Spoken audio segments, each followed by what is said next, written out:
Welcome in, live right here on SportsGrid. It is Game Time Decisions. I'm Kevin Walsh with you on a Tuesday night. Yesterday, we crowned the men's national champion. UConn goes back-to-back. Tonight, the NBA is back in a big way with a list of huge games. The Major League Baseball board has already finalized 2 games, with a few starting in this hour. You will get your MLB play of the day soon enough. We'll talk to Coach James Young. We'll talk to Joe Madden. We will talk to Dave Sharapan. And we will also tonight talk to Brady Cannon. As you will see, our golf coverage continuously ramp up, not just here on Game Time Decisions, but across this network, as the Masters is on Thursday. So, of course, we need to lock in and focus there. But let's open it up here for the people on a Tuesday night and begin with the final between UConn and Purdue. Zach Edey, 37-10 in the loss. And Dan Hurley said, yep, perfect. It's what we were looking for. Let Zach Edey get 40. It was about everyone else, and it's hard to argue. I don't know if he's rewriting history. You can't really doubt it. They let Klingon play one-on-one. Nobody else on Purdue was in a rhythm. Not only did Zach Edey score 37 of 60, but in the second half, he scored 21 of their 30 points.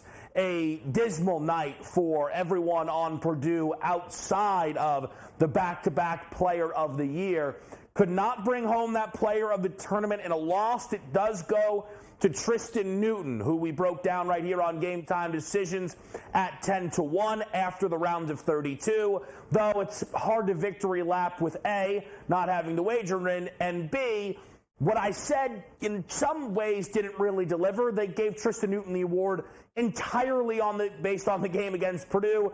The rest of the tournament did not seem to factor in whatsoever. Radio audiences here, Sirius XM channel 159. Kevin Walsh, Game Time Decisions. We're live across the SportsGrid network on a Tuesday night.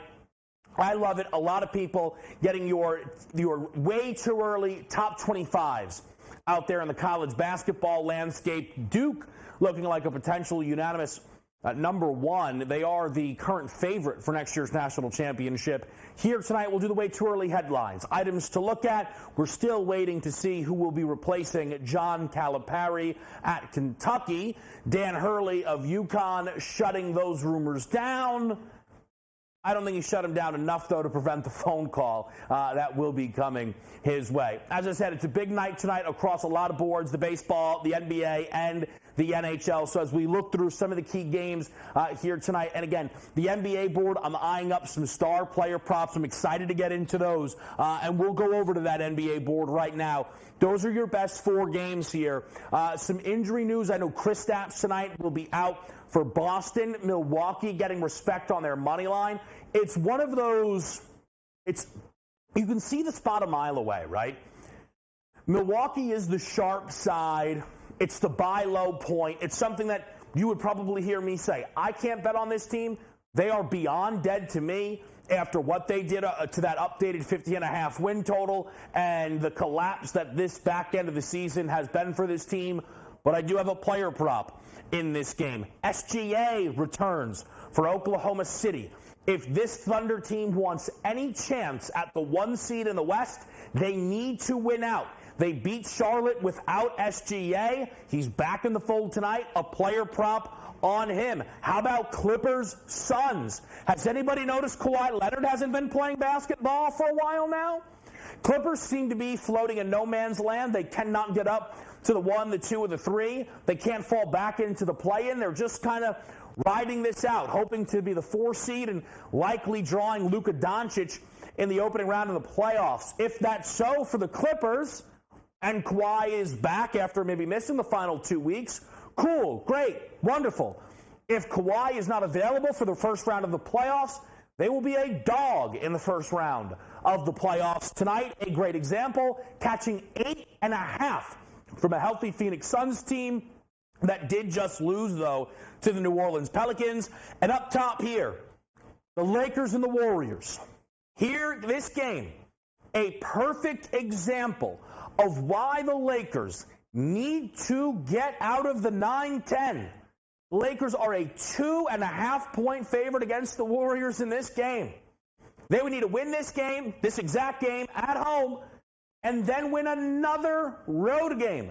The difficulty is obvious. We'll see what LeBron and AD bring to the table. Steph Curry tonight provides the best bet. We'll get to that in a moment. We can shoot over to your NHL board here.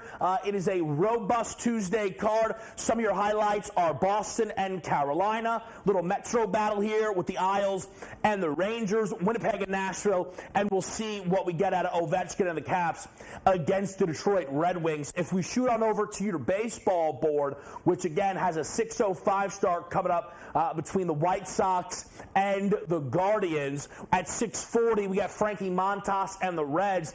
I need the Brewers to go on a losing streak here for the end of April bet that was placed. It is one of those wagers that possibly died 3 games into the season because they swept a lifeless New York Mets team that did just win in Atlanta the other day. We've got a fun one here with Sonny Gray getting the ball for the Cardinals at home against the new NL Cy Young favorite in Zach Wheeler. That new favorite status being born out of the Spencer Strider injury news. Musgrove and the Cubs. Cubs got to be looking for revenge. 8-0. A lead turned into a 9-8 loss to the Padres. Tatis off to a great start. Hit the game-leading home run. So an incredible night for San Diego, and then a real pitcher's battle here between Christian Javier and Cole Ragans. The Astros a little bit more than -120, a favorite on the road, despite their still 4-7 start to this season. Then again, it started 0-4, so they are a tick above 500 since the Yankees swept them at home. Before we get to the quick pick, your Masters odds. Again, tonight we'll talk to Brady Cannon at the top of 7 o'clock. We'll talk to him for a little bit and get some of his thoughts on the number for Scotty Scheffler, the live golf guys that are factoring in. John Rahm, Bryson DeChambeau with top 10 odds. What do we do at Rory McIlroy playing good golf right now? A lot of different avenues for us to discuss. Plus, we always know there are a ton of markets that you can get into with any golf tournament, really. Of course, the Masters is going to provide even more. How about Brooks Koepka back in the fold? Ludwig Aberg as well. Not a name you might be used to. Certainly not in a field this strong. Getting a lot of respect heading into Augusta. Your quick pick. You might think, whoa, they didn't clear the cachet here. They did Joel Embiid the other night for a quick pick over a 27.5 points prop against Memphis. Yup. Scored 30. I will bet this every game he plays, maybe for the rest of his career, honestly. I mean, I don't know, until this is back over 30. Oh, Pistons blowout. Not worried about it. JoJo back. Sixers are rolling. And Embiid hits 30. We'll talk to Coach James Young next.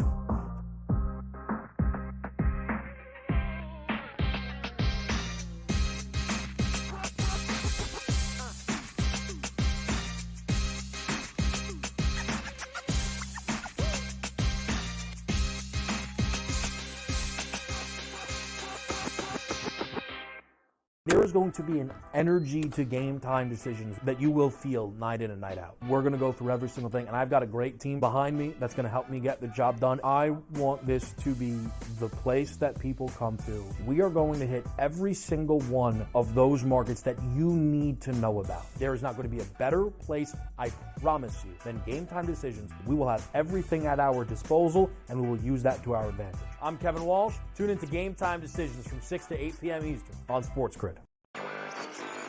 I mean, is it pretty much cut and dry that NC State is the biggest surprise of the weekend? I mean, I don't think anybody's bracket had the Wolfpack going this far. I think they're going to find a way to keep this one close.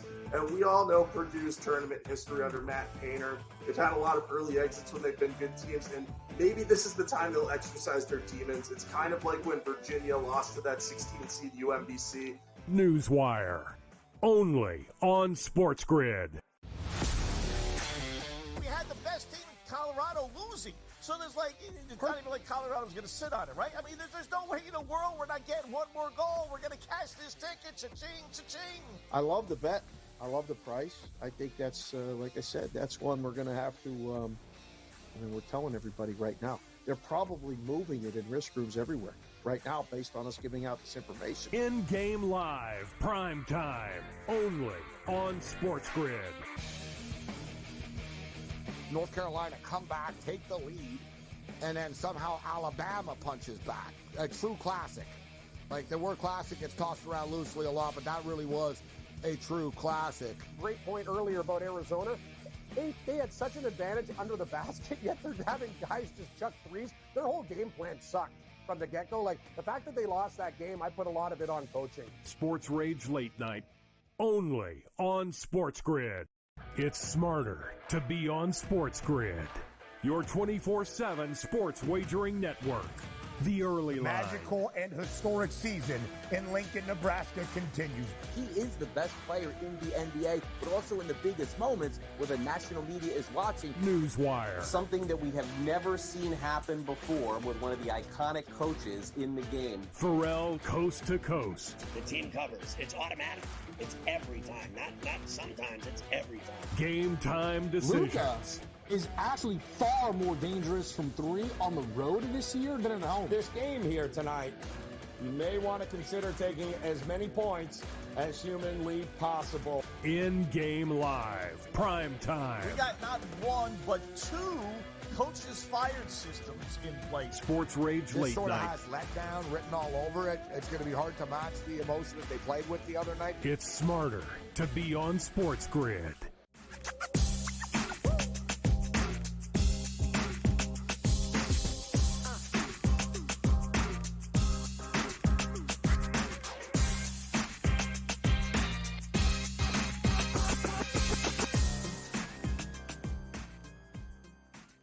All right, we're live right here on SportsGrid. I'm Kevin Walsh. It's Game Time Decisions. We're with you on a Tuesday night. We're going to go through the NBA in a little bit with Coach James Young at 6:40.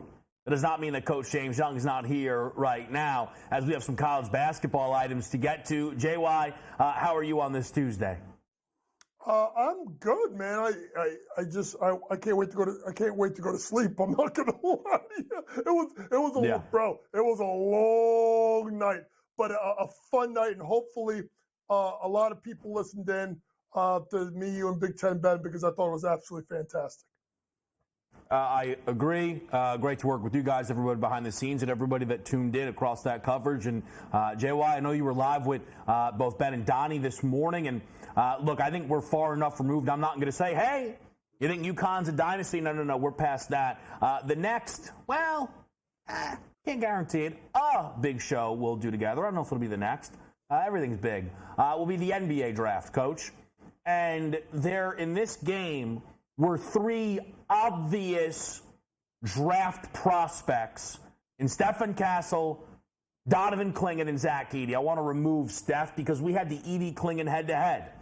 And obviously Zach Edey won that battle convincingly. 37 points, 10 rebounds, chipped in 2 blocks. Donovan Clingan had 11 points, 5 boards, and a block. Any mock draft you look at, when a college basketball season ends, plenty new mocks come out, have Donovan Clingan going comfortably ahead of Zach Edey. What do you make of these two bigs heading into the draft, which is now just a few months away? Well, obviously, you look at Zach Edey, 7'4", and that dominating, go over the left shoulder jump hook. And, if we just go back to the game last night, and it became very obvious, Kevin, very early on, that Dan Hurley's philosophy, folks, was to let, honestly, Edey eat. It was one-on-one basketball with Donovan Clingan. Donovan sacrificed fouls and probably points and stuff he could have done to just try and make Zach Edey work, which he did. But he also got barbecue chickened for 37 points. But to me, what was fascinating is the fact that Dan Hurley just said, you know what? Everyone else, I'm locking you up. Because none of you, maybe besides Jones, can create a shot. So we're going to lock you up. We're going to be up in your face. I mean, think about this. Purdue, the best shooting three-point team arguably in the country, took, I do believe, 7 3-point shots. And Matt Painter could never adjust. So to me, as much as you say they're both draft prospects, I think Don McClingan is younger. I think he's going to be a better defensive player. I think Zach Edey's more further along, but he's also 2 years older. So that's also the other thing. You're drafting based off of potential. So I guess maybe you think that the potential for Don McClingan is to grow. He's a little bit more agile, more athletic. But I think Zach Edey's got a place in this NBA game because of his ability to score, and he's just so damn big. And I honestly think, folks, I think he's better offensively than we think. I think he's been put into a box by Matt Painter. It'll be interesting what NBA team drafts him and how they use him. Yeah, here's the odd thing of it all, right? And this draft is going to be really weird for people because when someone goes inside the top 8, right, we expect, hey, this guy could be an all-star. There might not be, it always kind of works out. There won't be more than 3 all-stars in this class, maybe 2. I mean, it does not look very, very promising. And what that then means is a role player, a high-level role player, ends up becoming more valuable. So Donovan Clingan, who's not going to ever be the best player for a team he plays on, but if he can provide higher-level defense, run the floor, vertical threat by being 7'2", that works out more, even if Zach Edey's like, well, I can handle a huge workload, right? But that's not how we're playing in the NBA. The one thing that Edey did, Coach, that helped win me over even more, though, is play basically the whole game, multiple games in a row. He was not on the bench in the final 4 games for more than 4 minutes overall combined. And if he's going to be able to have that level of stamina, right? And again, being 7'4" is a massive advantage. You know, he's comfortably taller than Nikola Jokic. Can he guard Jokic? No. It's just to give people an idea, though, of how huge this kid is. He's going in the first round unquestionably. The question is, how high? And more than anything, JY, what's the landing spot for Zach Edey that can ultimately give him the best chance to succeed in the NBA? Yeah, I think, when you look at it, I think teams that could use a backup big that could eat minutes. Like, here's the thing, like, he'd go to a team and you'd be like, what? Where? What? Why? And if he goes to Miami, you're like, gonna work. Spoelstra will figure it out. Lock it in. He'll give you 10 points, 8 rebounds a game, But to me, like, I want people to think about this. Is he better to me than Mitchell Robinson overall? Yes. I'm a Knicks fan. Okay? Is he better than Walker Kessler? Yes. Right? Is he better than, I'm trying to think of these young, Robert Williams always gets hurt. So that's a yes. Right? Daniel Gafford? Yes. Because they can score more. Right? So to me, and you're naming guys that command $12, $15 million a year. He's going to have a place in the league. It's about, will they adjust what they do to his strengths? If it's a pick and roll game, you got to make it be like he's Jonas Valanciunas, right? Drop coverage. He's not going to switch out on screens, right? Make him be drop coverage, sit in a lane, rebound like Vucevic or like I said, Valanciunas. He's not going to be Mitchell Robinson who's going to switch out and block shots. But to me, I think there's a place for Zach Edey in this league. He has shown me a lot over the last year and a half, and I think the biggest thing, you mentioned it, is his conditioning. Now, I don't remember if he came out at the end of the game, but the only time I remember him coming out during the game is when they thought he was hurt. Yeah. Remember? And he came out the game after the media timeout. First whistle got hurt, went right back in about 30 seconds. This kid deserves a lot of praise because he, to me, has gone so far as a player to the point where I thought, no way until he gets drafted. So now I'm like, if I'm a late lottery pick team, I got the right slot and I got the right system, I would take a chance on Zach Edey. Absolutely. Now, let me ask you this, Coach. We, at the moment, do not have any wildly new information around this Kentucky job. I saw a report from Matt Jones of Kentucky Sports Radio that they will be targeting, it seems like, their initial list.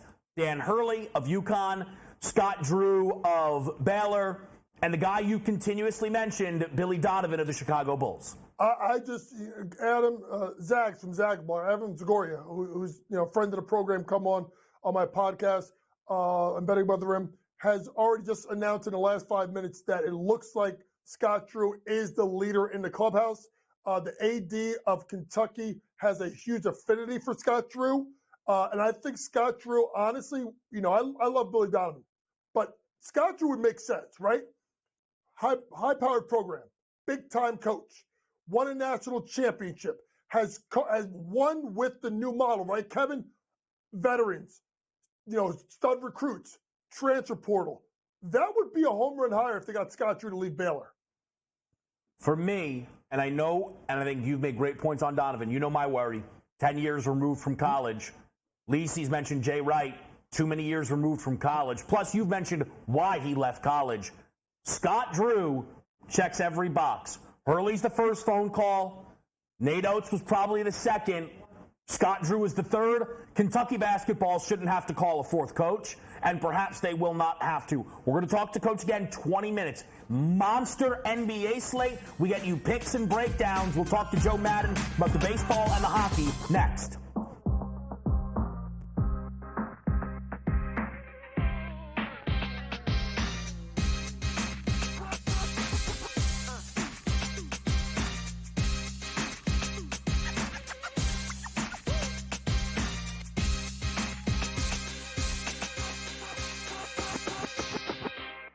There is going to be an energy to game time decisions that you will feel night in and night out. We're going to go through every single thing, and I've got a great team behind me that's going to help me get the job done. I want this to be the place that people come to. We are going to hit every single one of those markets that you need to know about. There is not going to be a better place, I promise you, than Game Time Decisions. We will have everything at our disposal, and we will use that to our advantage. I'm Kevin Walsh. Tune into Game Time Decisions from 6 to 8 p.m. Eastern on SportsGrid. I mean, is it pretty much cut and dry that NC State is the biggest surprise of the weekend? I mean, I don't think anybody's bracket had the Wolfpack going this far. I think they're going to find a way to keep this one close. And we all know Purdue's tournament history under Matt Painter. They've had a lot of early exits when they've been good teams, and maybe this is the time they'll exercise their demons. It's kind of like when Virginia lost to that 16 seed UMBC. Newswire, only on SportsGrid. We had the best team in Colorado losing. So there's it's not even like Colorado's going to sit on it, right? I mean, there's no way in the world we're not getting one more goal. We're going to cash this ticket. Cha-ching, cha-ching. I love the bet. I love the price. I think that's, like I said, that's one we're going to have to, we're telling everybody right now. They're probably moving it in risk rooms everywhere right now based on us giving out this information. In-game live, prime time, only on SportsGrid. North Carolina come back, take the lead, and then somehow Alabama punches back. A true classic. Like, the word classic gets tossed around loosely a lot, but that really was a true classic. Great point earlier about Arizona. They had such an advantage under the basket, yet they're having guys just chuck threes. Their whole game plan sucked from the get-go. Like, the fact that they lost that game, I put a lot of it on coaching. Sports Rage Late Night, only on SportsGrid. It's smarter to be on SportsGrid, your 24/7 sports wagering network. The early line. Magical and historic season in Lincoln, Nebraska continues. He is the best player in the NBA, but also in the biggest moments where the national media is watching. Newswire. Something that we have never seen happen before with one of the iconic coaches in the game. Pharrell coast to coast. The team covers. It's automatic. It's every time. Not sometimes. It's every time. Game time decisions. Luka is actually far more dangerous from three on the road this year than at home. This game here tonight, you may want to consider taking as many points as humanly possible. In-game live, prime time. We got not one, but two coaches fired systems in place. Sports Rage This Late sort of Night. has letdown written all over it. It's going to be hard to match the emotion that they played with the other night. It's smarter to be on SportsGrid.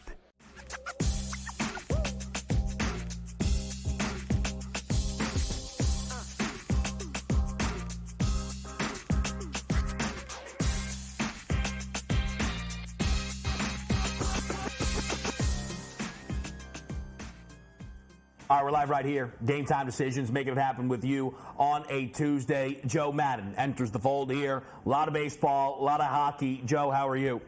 I'm doing great, Kevin. So many impactful games out there on the ice today. It's crazy how fluid everything is, especially in the wild card situations. Yeah, there is, again, to your point, a lot going on. So let's go through the hockey again. If there's time for baseball, we'll get there. But look, the march towards the end of the NBA season's coming, so you know that means the same is true for the ice. We'll start with this game between Boston and Carolina. The Bruins, a rare home dog in this game. Not a lot, but plus 100, totals 5.5.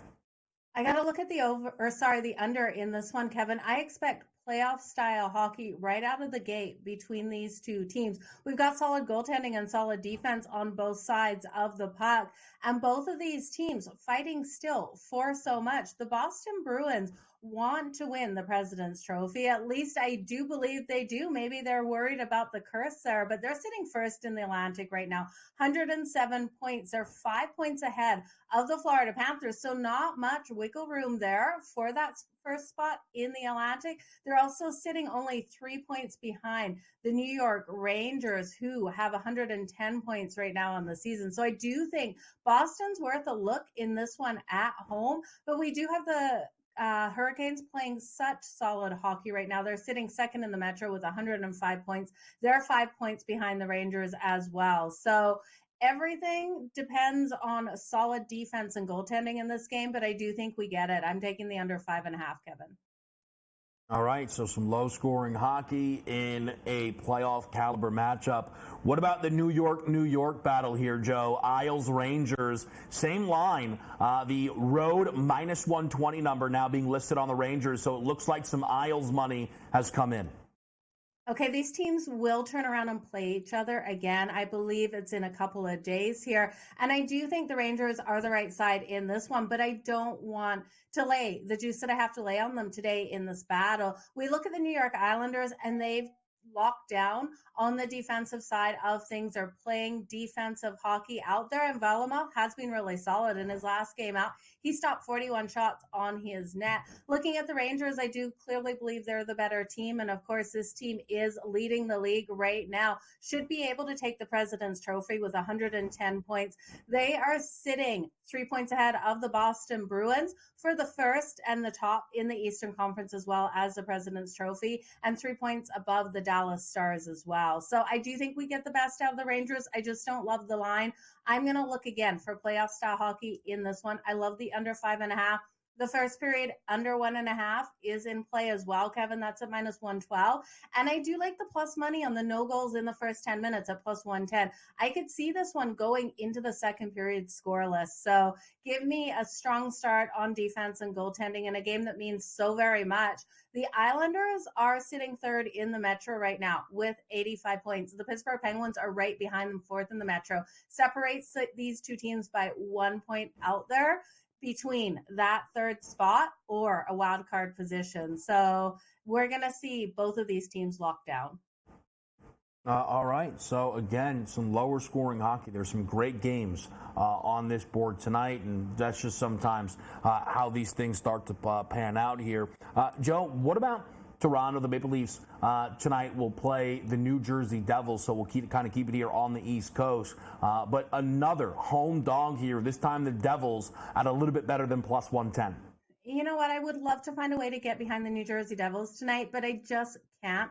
I do think Toronto, with Austin Matthews looking to break records out here, is the right way and the only way I can go in this game. And I know that Toronto's on their second night of a back-to-back, but I do think offensively this team has so many weapons out there on the ice. And the New Jersey Devils, sitting seventh in the Metro, 79 points. I just don't have the faith in them. Now, Jake Allen has been playing rather strong for them, and my best bet and favorite bet in this game is just to look at that over 6.5, because I do think this is a 4-3 style game out there on the ice. But we need Jake Allen to look like the Jake Allen he was in Montreal, and not the Jake Allen that did face Toronto the last time and stopped 42 shots on his net when the Devils won 6-3. So I think Toronto gets the win. I'm not going to put my money there because, again, it's juicy. I think the over 6.5 is your best bet in this game. And then looking at Austin Matthews for the anytime goal is coming in at minus 110. He scored his 65th goal last night. That was at minus 115. So the book's actually giving us a little bit more value, but we know the New Jersey Devils don't play a lot of defense. They do rely on Jake Allen here to be able to have a strong performance. So the over 6.5 and Austin Matthews to the anytime goal for me, Kevin. All right, we know Austin Matthews certainly on the hunt for history. Joe, what about Montreal and Philly here? Not the most exciting game maybe of the season, but still perhaps some opportunity with the Canadiens as a home dog. Yeah, I love the Montreal Canadiens when you're looking at them as a home dog. Now, the Flyers aren't mathematically out of the playoff race, but in my opinion, Kevin, they are done here. They're sitting 6th in the Metro with 83 points. They've lost their last 7 games. This team came into a really strong stretch and then just fell flat on their faces. I think exhaustion got to them. They've been playing in hard-hitting battles out there on the ice, and the Montreal Canadiens will come out and bring it at home in front of their home fans. Sam Montague getting the start in net. I'm going to look at a couple of things in this one. I do think you just go over the 5.5. That's coming in at minus 138. Owen Tippett has been strong for the Philadelphia Flyers. He's been able to find the back of the net, lighting the lamp. And I do think in this one, you could look at him for the anytime goal at plus 185. But I really love circling the playmakers over here on Montreal. Cole Caulfield, he's playing his 200th NHL game tonight. He's been so phenomenally strong, scoring goals in his last 4 games. I'm going to take him for the anytime goal here at plus 165. And then Nick Suzuki, he's been chasing Austin Matthews for goals there since the All-Star break, and while he doesn't have as many goals on the season, he's been hugely impactful for the Montreal Canadiens. So at plus 185, I do like him as well, but the over 5.5 I think is the best play in this game. All right, Joe, what about a game where it seems some props have caught your attention here? The Florida Panthers, a strong minus 245 home favorite, host the Ottawa Senators. This is going to be an interesting one here because not only do we have the Tkachuk brothers playing against each other, which always these two teams get so scrappy out here. The last time they played, we did see the Ottawa Senators get completely shut out. The Florida Panthers winning it 6-0. But we also have a connection between a defenseman on the Ottawa Senators here. Jacob Chychrun, coming out on the ice for the Ottawa Senators. Now, while he's a defensive player that still is able to get those points. And his dad actually played in the NHL for, I believe it was 8 seasons, Jeff. And Jeff Chychrun is a broadcaster for the Florida Panthers. So I do think his son comes out here and scores in front of his dad. I love him for the point tonight. It's coming in at plus 120. You could look at him for the power play point.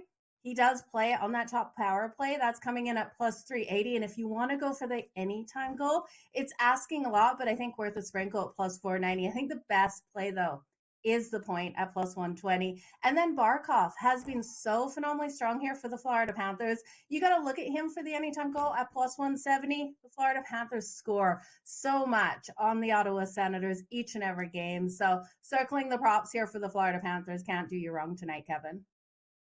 Joe, sticking with the props, one of the hockey's maybe the best player in the league, top 3 certainly this season, Nathan MacKinnon, is in action against the Minnesota Wild, and he's at home. The expectation is always MacKinnon gets a point when he's playing in Colorado. Yeah, you've got to look at him because he's sitting 3 points behind Nikita Kucherov. And Nathan MacKinnon, I promise you, is the most competitive player out there on the ice. He doesn't take losing very well. For him, for the 2+ points, the books have juiced it at minus 118. But I do think looking at this matchup here versus the Minnesota Wild, you're going to see him be able to put those points on the board. The 2+ points is definitely worth a look in this one. If you want to take it to 3+, you're going to get that plus money. But I'd stick to that 2+ here. He is, though, 3 points right behind Nikita Kucherov. So they're going to give him as much time out there on the ice. And I think this is a high-scoring game. I think the Minnesota Wild actually brings something tonight, Kevin, and don't go away easy. So looking at Kaprizov here, you could look at him for his 2+ points. That's at plus 172 for the Wild. And the Wild's team total, over 2.5. It's a minus 136. But I think they give Colorado a hard game, which will be hard for them because Georgiev has been strong versus the Wild so far this season.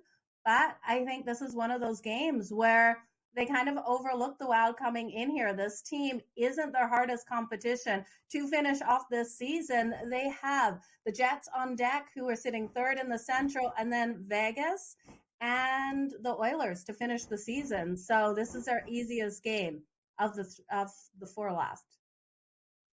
And then, Joe, but on that note, then, you're also on Kucherov for his points tonight as well. Yeah, looking at Kucherov for the 2+ points, you're getting so much value there at plus 172. He has been the playmaker for the Minnesota Wild, being able to keep them in these games and keeping these games competitive. So I do think with his 41 goals that he has on the season and 48 assists, you can look at him for the 2+ points at plus 172, Kevin. Okay, Joe, quickly, anything baseball-wise that you want people to put their eye on? Yeah, when you look at the Phillies taking on the Cards, that pitching matchup, Sonny Gray and Zach Wheeler, you got to look at the Nerfy in the first inning. That's coming in at minus 135. I love playing those Nerfies, and the under 7.5 at minus 122. Looking at Toronto, they got their offensive production last night versus the Seattle Mariners. Yep. I think that one goes over the 8. All right, Joe, thank you as always, helping us with the ice and getting some baseball settled here. Coach James Young will join us once again. We're live with you on SportsGrid.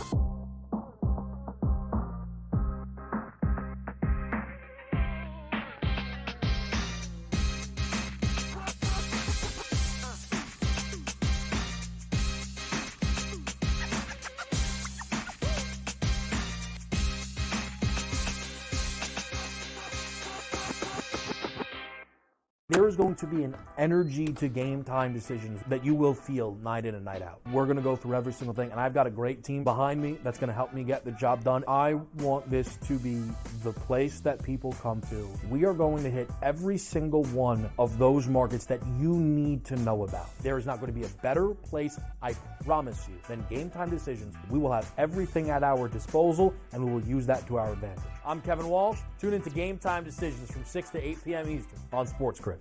I mean, is it pretty much cut and dry that NC State is the biggest surprise of the weekend? I mean, I don't think anybody's bracket had the Wolfpack going this far. I think they're going to find a way to keep this one close. And we all know Purdue's tournament history under Matt Painter. They've had a lot of early exits when they've been good teams, and maybe this is the time they'll exercise their demons. It's kind of like when Virginia lost to that 16-seed UMBC. Newswire, only on SportsGrid. We had the best team in Colorado losing. So there's like, it's not even like Colorado's going to sit on it, right? I mean, there's no way in the world we're not getting one more goal. We're going to cash this ticket. Cha-ching, cha-ching. I love the bet. I love the price. I think that's, like I said, that's one we're going to have to, I mean, we're telling everybody right now. They're probably moving it in risk rooms everywhere right now based on us giving out this information. In-game live, prime time, only on SportsGrid. North Carolina come back, take the lead, and then somehow Alabama punches back. A true classic. Like, the word classic gets tossed around loosely a lot, but that really was a true classic. Great point earlier about Arizona. They had such an advantage under the basket, yet they're having guys just chuck threes. Their whole game plan sucked from the get-go. Like, the fact that they lost that game, I put a lot of it on coaching. Sports Rage Late Night, only on SportsGrid. It's smarter to be on SportsGrid, your 24/7 sports wagering network. The early line. Magical and historic season in Lincoln, Nebraska continues. He is the best player in the NBA, but also in the biggest moments where the national media is watching. Newswire. Something that we have never seen happen before with one of the iconic coaches in the game. Pharrell coast to coast. The team covers. It's automatic. It's every time. Not sometimes. It's every time. Game time decisions. Luka is actually far more dangerous from 3 on the road this year than at home. This game here tonight, you may want to consider taking as many points as humanly possible. In-game live, prime time. We got not one, but 2 coaches fired systems in place. Sports Rage This Late sort of Night. has letdown written all over it. It's going to be hard to match the emotion that they played with the other night. It's smarter to be on SportsGrid.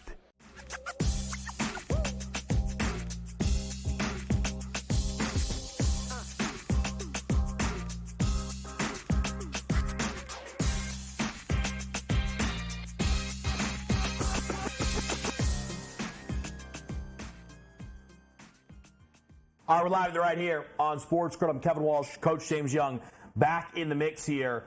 Tempted to just dive a little bit more into the Scott Drew news, but I'm not going to do that for two reasons. We're doing college basketball headlines in about 20, maybe 40 minutes. And if I do that, then we won't talk any NBA because this is a subject that both Coach and I are kind of invested in.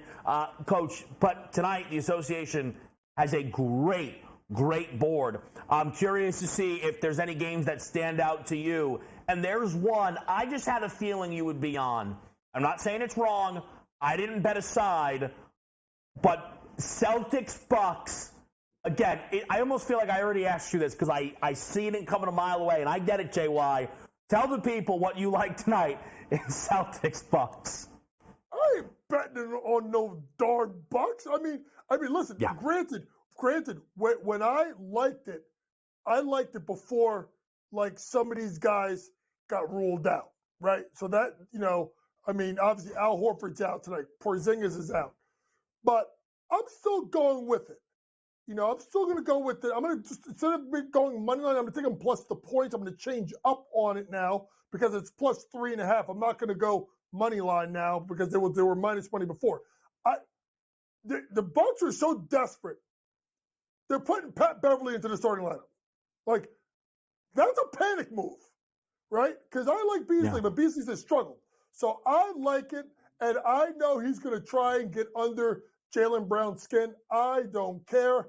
I am still going to go with this on my own. I'm going to go Jaylen Brown over his points prop tonight.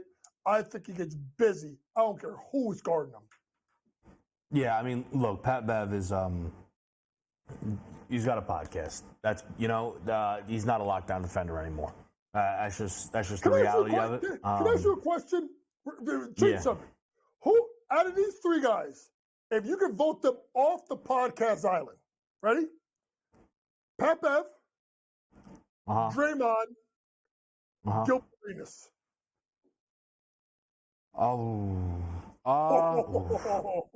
The Gilly take was real bad about Jokic recently. Mm-hmm. Probably Pat Bev, because he's the worst player of the bunch, right? I mean, he's an all-star. Draymond's going to the Hall of Fame, so. And Gilbert Arenas brought a gun into the locker room, so that's Draymond. That. Draymond had an awful take too last night, saying that Zach Edey quit. That no. That's on me.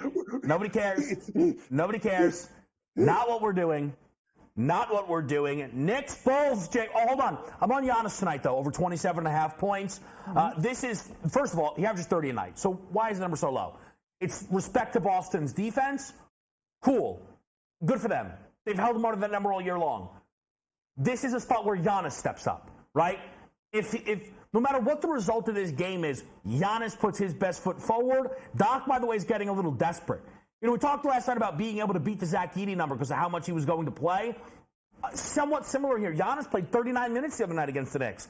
Don't be surprised if this game's close. If you get 39, 40 minutes out of Giannis tonight, I'm on his over 27.5. Coach, what do you think about the Knicks tonight here against the Chicago Bulls? I think the Knicks have a lot to play for. If you look at the schedule down the stretch, particularly from Milwaukee having to play Boston tonight, obviously OKC fighting for a spot, and Orlando twice. The Knicks secretly could find their way with the Bulls twice, Brooklyn once, and then we'll see when they play the Celtics. The Knicks could find themselves all the way up to 2. This is a big spot for them. They lost last week 108-100 as a 1-point favorite on the road. It was the second leg of a back-to-back. They had that big comeback win in Sacramento, had to fly out to Chicago, was terrible the first half, came back, lost by 8. Not happening tonight. I'm going to take the Knicks minus a 4.5. They get the job done in Chicago. And Hartenstein, over 8.5 rebounds. I think it's a spot where he's going to have to rebound to keep big boosts off the boards. Hartenstein over 8.5 rebounds. Knicks win by 5 or more points. Jay Watt, what do you think about SGA and his return here? They draw Sacramento at home. They got a win in Charlotte without him to stop a little bit of a losing streak. How do you feel about the Thunder tonight? Well, they haven't covered a bunch of games that he missed, right? So now you're looking at the way Mark Daigneault has kind of played this out. He kind of sacrificed, Kevin, the 1 seed, knowing that he's going to be top 3, right, in order to get healthy. Now he's going to have to start to crank up SGA, and I do like the Oklahoma City Thunder minus the points here. I think this is a spot where Sacramento's been struggling as of late. I'm not buying no 30-point win against Brooklyn.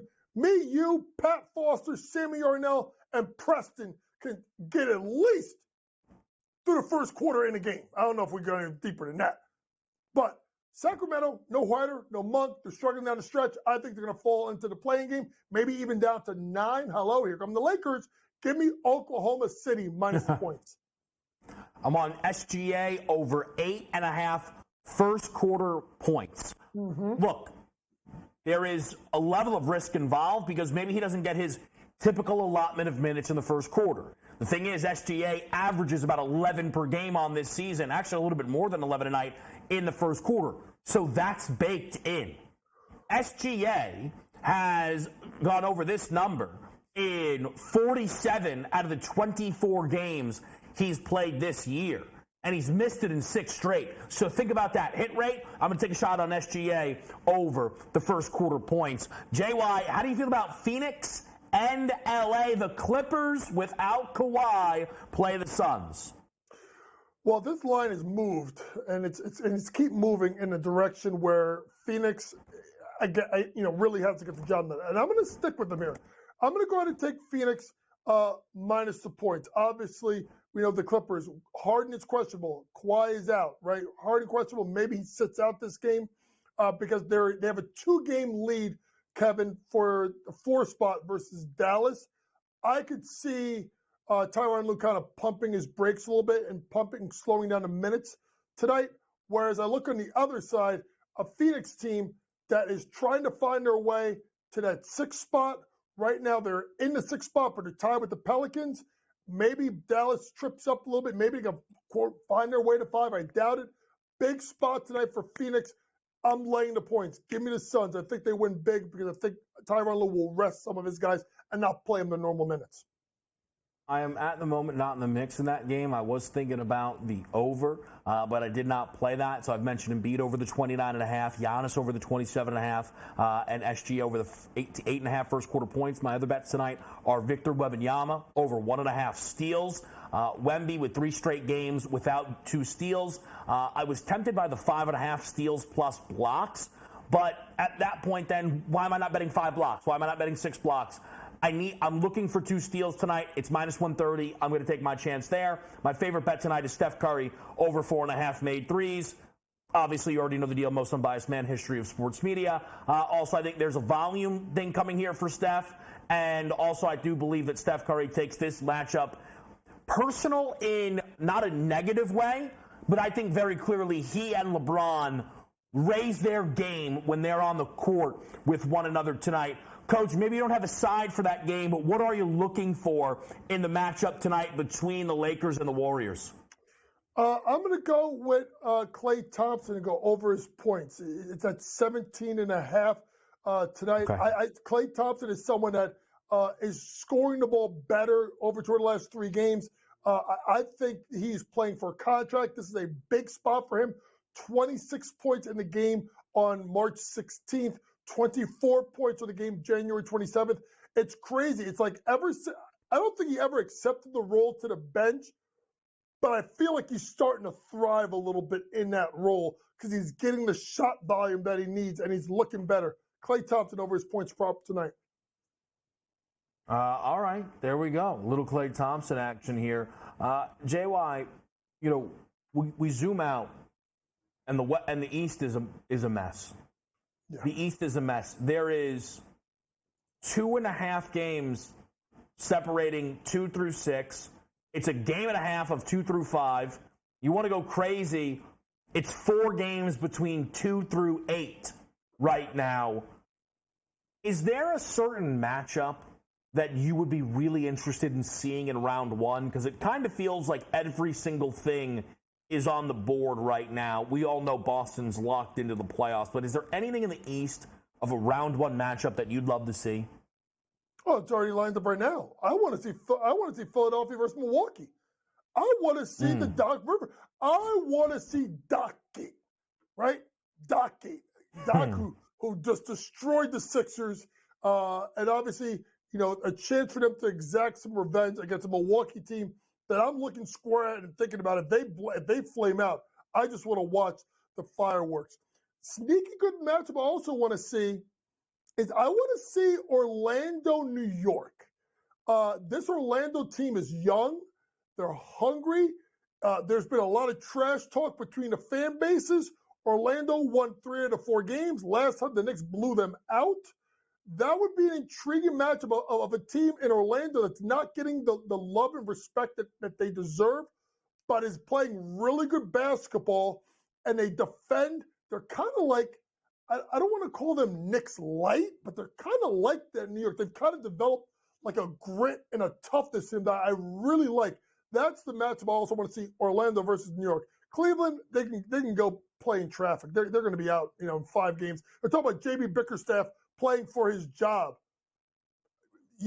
I want to know about the GM. How does he have a job? Is that Colby Altman? Is that his name? How has he still got a job? I mean, this guy went and got thunder punched by the Knicks last year, and he's trying to sell us that Max Strus and Georges Niang is the difference maker. Like, are you kidding me with that guy? Him and Sean That's Rush interesting, still hang out. I disagree completely with that. I think that team was. I thought they were much better than the Knicks last year. Thibs typically gets his card pulled in the playoffs, and they embarrassed the Cavs. I think they could have fired Bickerstaff after last year. Yeah. And at the end of the day, that roster is talented. I understand. No, look, Max Strus and Georges Niang are not game-changing pieces. But Donovan Mitchell is a top 15 player in this league. And between Allen Mobley and Garland, there's enough there that this team should be able to get out of the first round.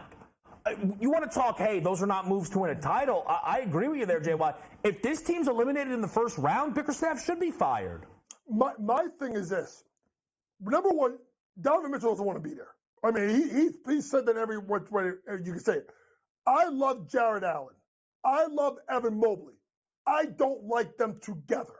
I think one of them's got to go. I thought one of them should have went last year. And if they don't make it out of the first round, you mark my words, Jared Allen will get traded. They will move Evan Mobley to the 5, where I think he would excel because he's not going to get blown up inside because there aren't a lot of back-to-the-basket bigs. Joker, Embiid. Who else is a low-post threat? Yeah, I think, look, they've also not been very healthy this year in Cleveland, which is interesting. But, it's funny, whoever's the GM of that team is going to have to handle the Donovan Mitchell thing this offseason. And it's going to be a really big story because there's always conversations around stars, but Mitchell is a certainty because of his contract situation. Coach, great stuff. As always, we'll go Dinger Tuesday next. Game Time Decisions.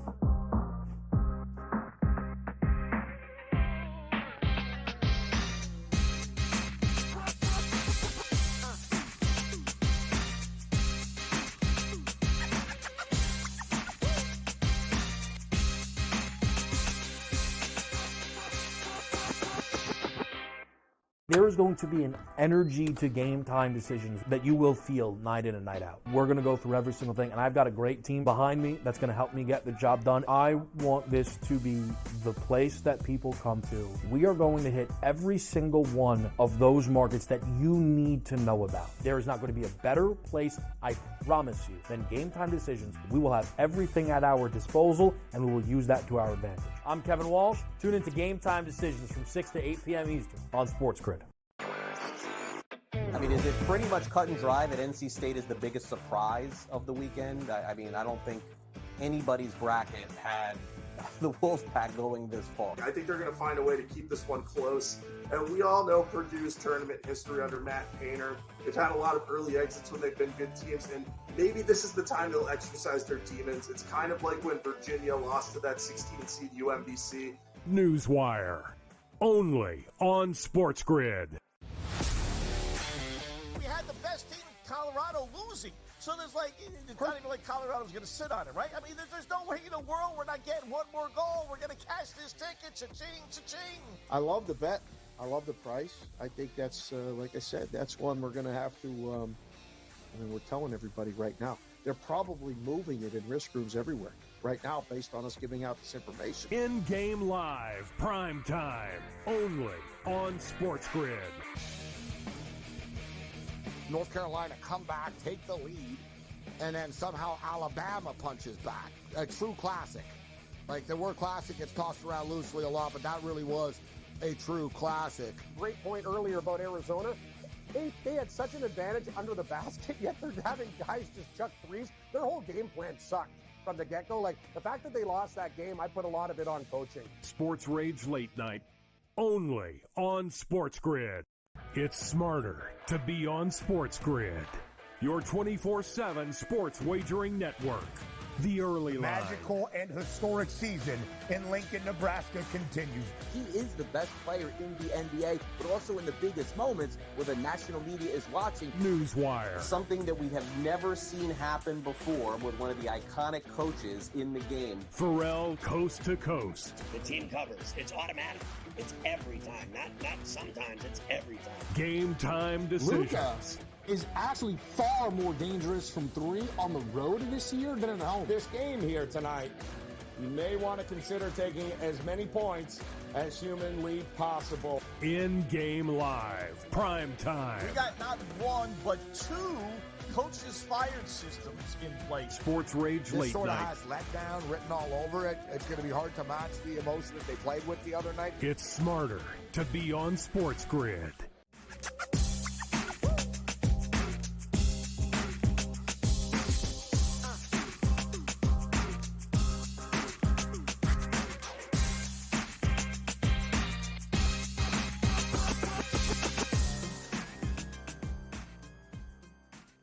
All right, we're closing out your opening hour here on Game Time Decisions. Up next in 3 minutes, we'll talk to Brady Cannon for a little bit around the Masters. It's Masters Week. Cannot wait. After today, I'll be here recapping round one. I am sure that you will be able to find Brady throughout the network and various other places breaking down the Masters, but excited to have one of our first cracks at it here on this Tuesday. It's, by the way, for people that don't, and I'll let Brady handle this a lot more than myself, but there's some similarities for the Masters from what I've seen to when people bet way too early Super Bowl futures. Like, there are people who've gotten these great numbers that no longer exist because the Masters odds are always out in the market and available. It makes it very interesting, though, because some people will enter this situation with these great numbers. Or maybe I should just call it March Madness, right?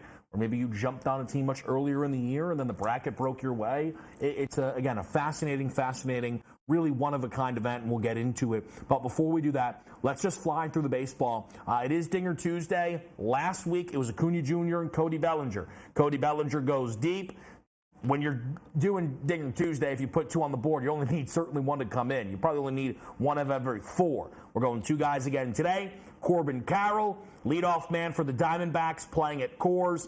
I don't know, 9 out of 10 times I might have a guy playing at Coors Field. And then Randy Arozarena tonight for the Tampa Bay Rays. Wind blowing out if it a little bit there in L.A. against the Angels, going up against Sandoval for L.A. Two nerfies there, no runs first inning. That would be Cardinals-Phillies with Zach Wheeler and Sonny Gray at minus 135, and Rangers-Athletics at minus 105 as Wood gets the ball for Oakland against Nathan Eovaldi and the Texas Rangers. Somebody I trust is also on the nerfie for the game between the Astros and the Royals. And that works for me because that's where my MLB play of the day comes in. Cole Reagans, the starter for Kansas City, over 17.5 outs, 14 career starts with KC, 11-3 over this number. Hit it both times against the Stros last year. He'll hit it again tonight. We'll talk to Brady Cannon in less than a minute.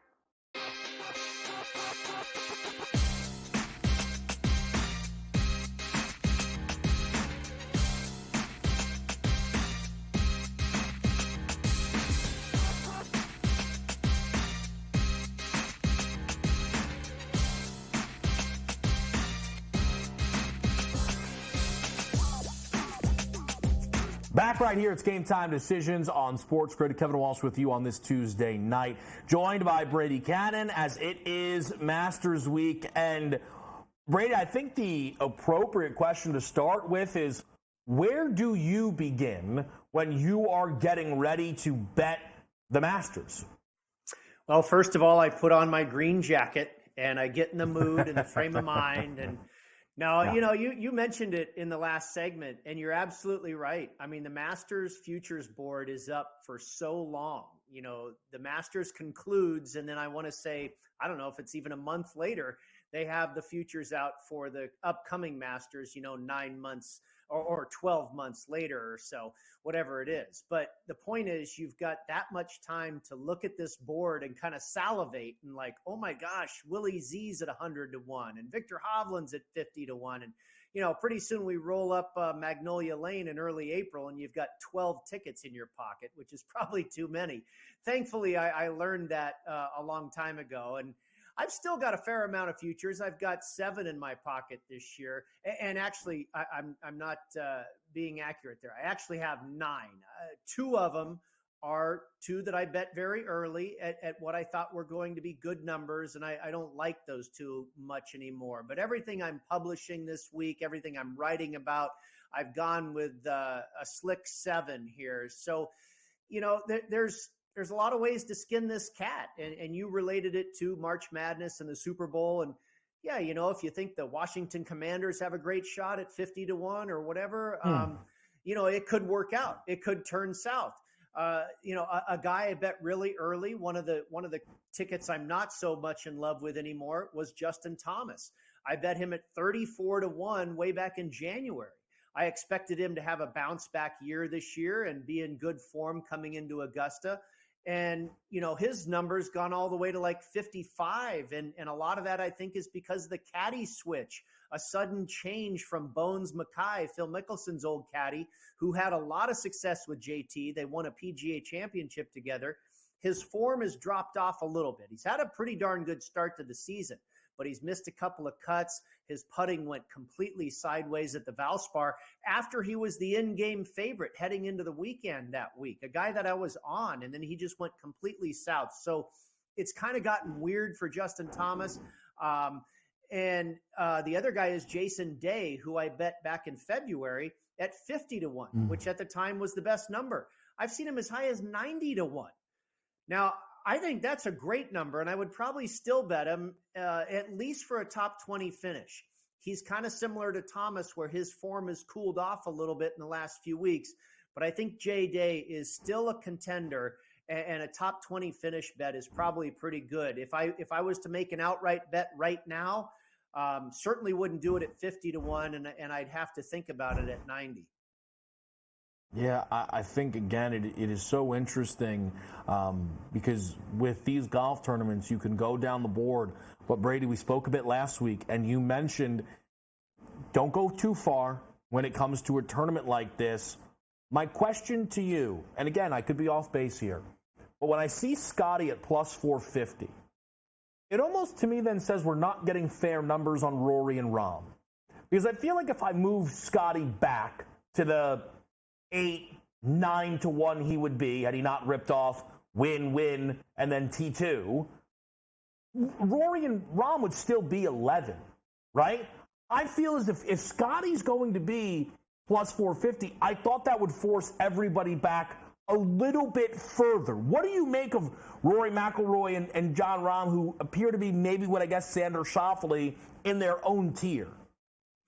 Yeah, it's a good question, Kevin. I actually think we are getting a little bit of value on Rahm. I think his number is probably a little bit inflated for a couple of reasons. First of all, because like you allude to, because Scotty has gone so low, naturally they bump everybody else in the field up a little bit, but specifically Rahm there at the top of the board. Rory's probably about the same. You're right. He'd probably be about 11 or 10, even if Scotty was at 7 or 8. But I do believe there is a little bit of a drift on Rahm. in relation to Scotty's number and also the fact that he's the defending champion. And nobody has defended their title successfully here since Tiger Woods, back in his heyday.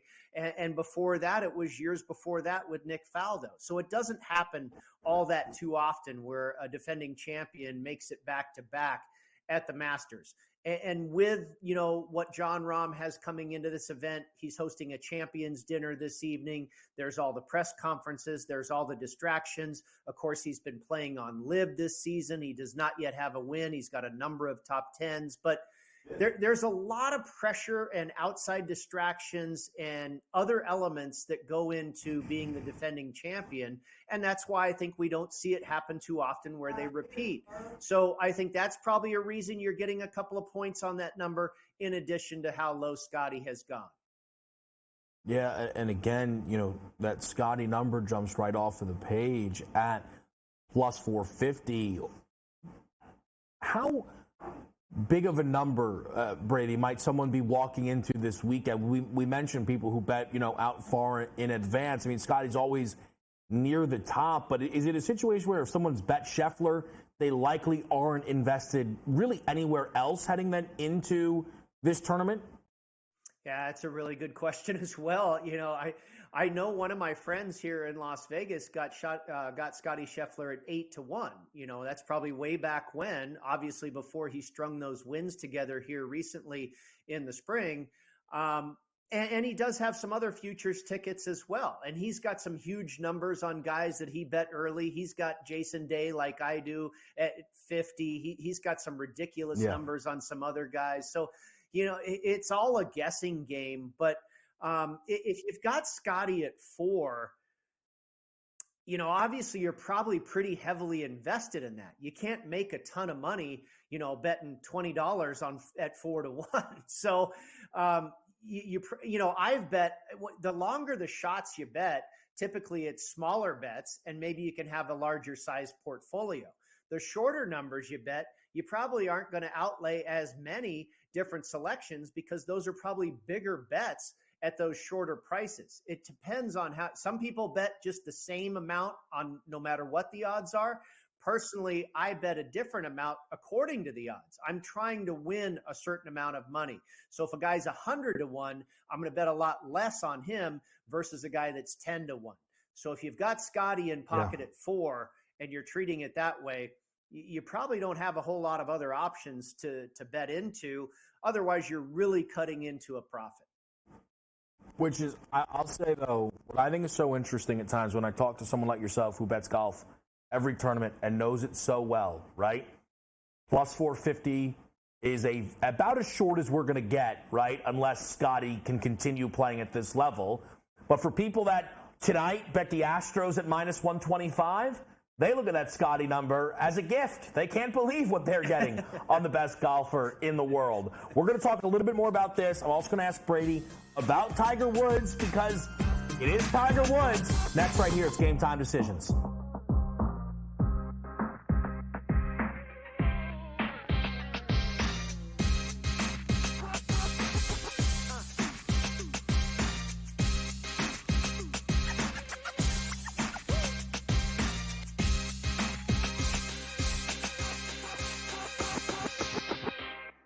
There is going to be an energy to Game Time decisions that you will feel night in and night out. We're going to go through every single thing, and I've got a great team behind me that's going to help me get the job done. I want this to be the place that people come to. We are going to hit every single one of those markets that you need to know about. There is not going to be a better place, I promise you, than Game Time decisions. We will have everything at our disposal, and we will use that to our advantage. I'm Kevin Walsh. Tune into Game Time decisions from 6 to 8 p.m. Eastern on SportsGrid.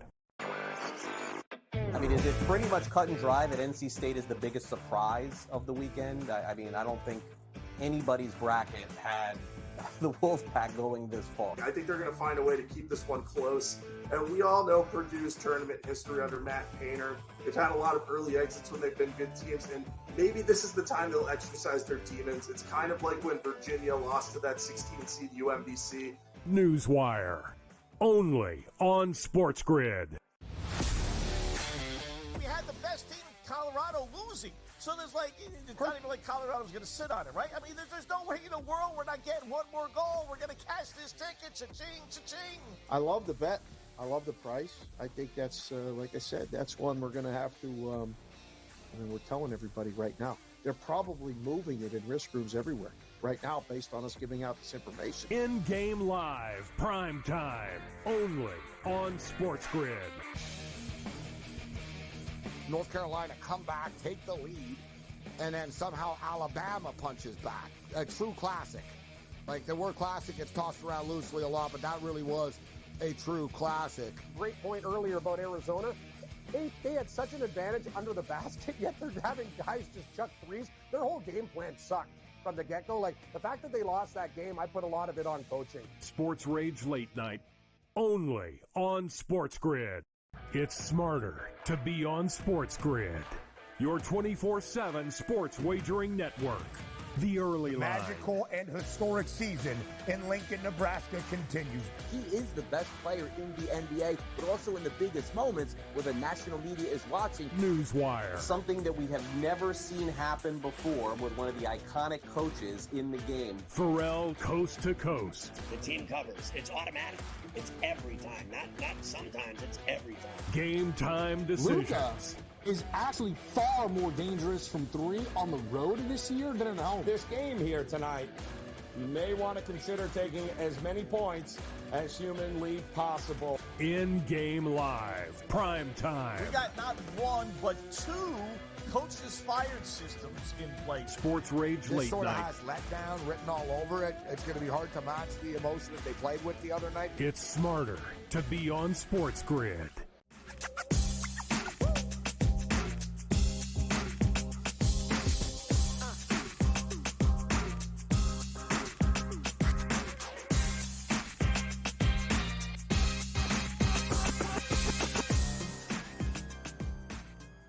Live right here, it's Game Time Decisions. Before we get to Tiger, because, look, people are going to find ways to bet Tiger.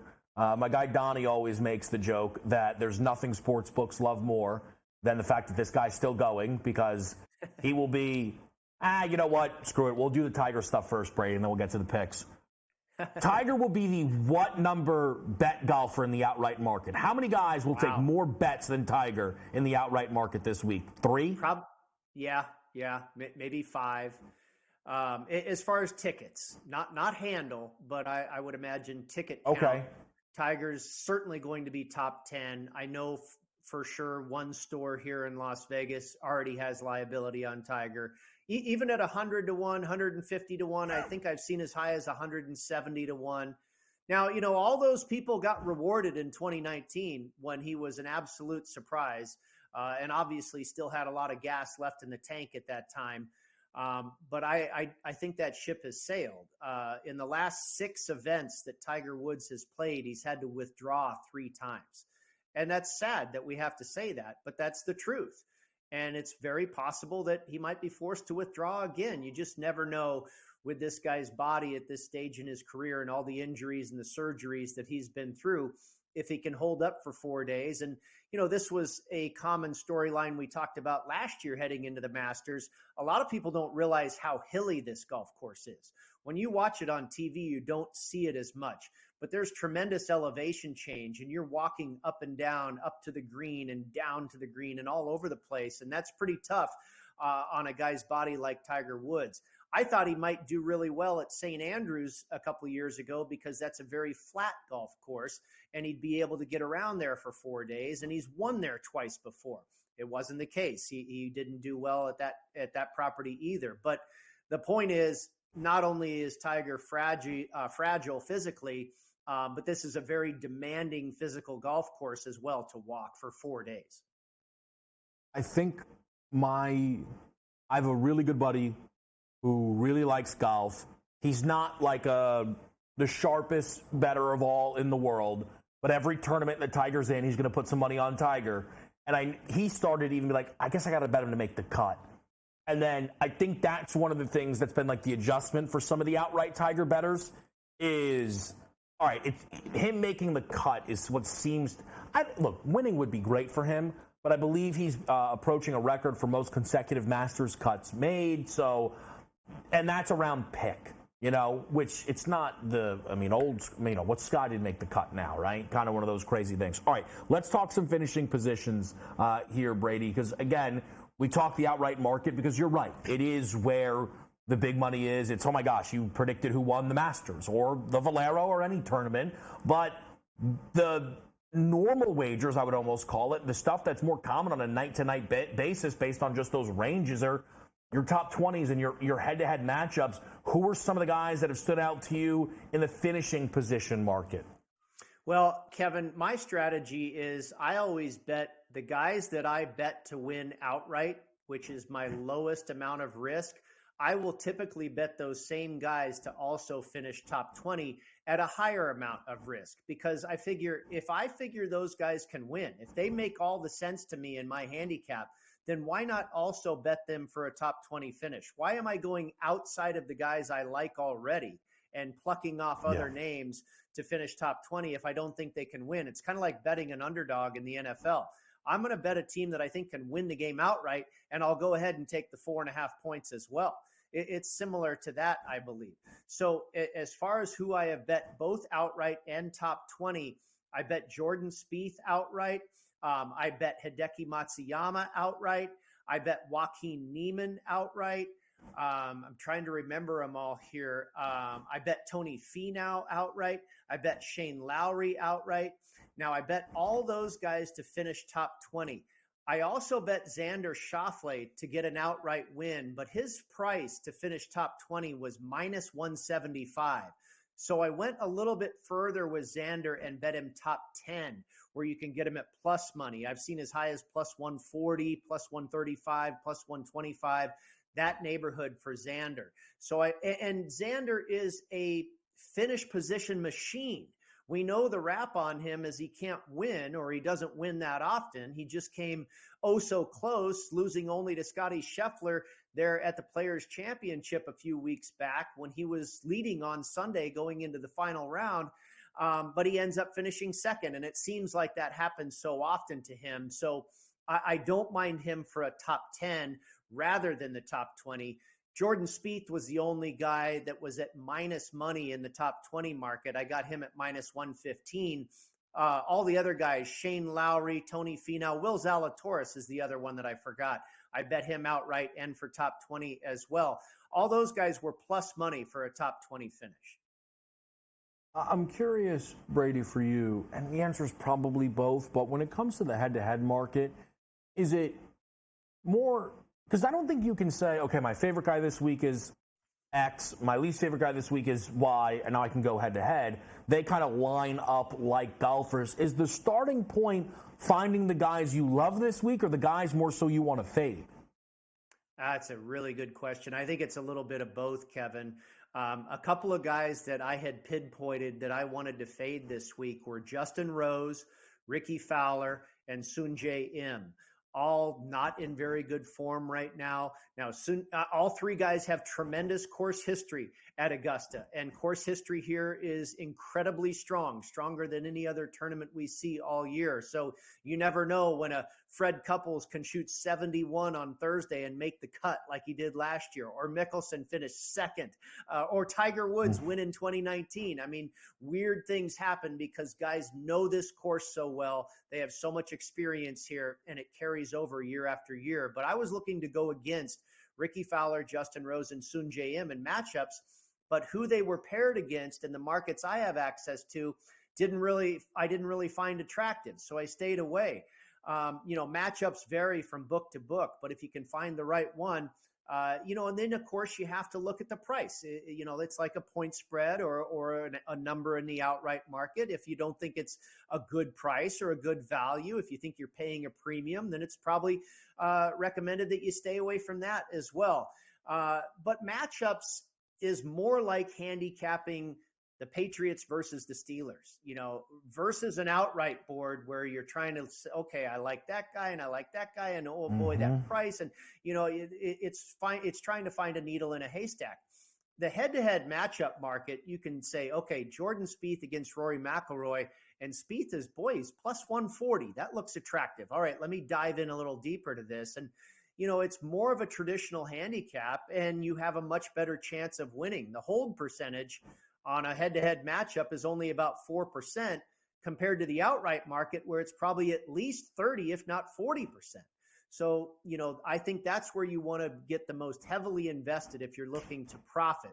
If you're looking to have fun, yeah, a couple bucks in the outright market, there's no doubt about it. There's probably nothing better than watching your guy come down the stretch on Sunday when you've got a $20 ticket on him at 50-1. It's fantastic. But if you're going to be serious about making money in betting golf, the head-to-head matchup market is where you want to head to. And if you're going to be serious about making money for the Masters, you are going to listen to Brady Cannon. I think he may be here tomorrow. I won't be. We'll possibly talk Thursday, but I can promise you this. Saturday and Sunday on weekend game time decisions, we will be talking to Brady, because the beauty of this sport is how much you can still do when we get to the weekend.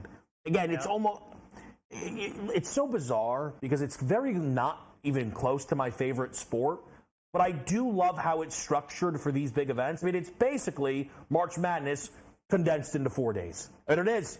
And tomorrow's the opening round, and by the time we get to Saturday, we're at the Elite Eight. I can't wait. We'll have the Final Four Sunday all over again. Brady, appreciate it a ton. We'll continue to check in with you. Up next, we will talk March Madness for next year on Game Time Decisions.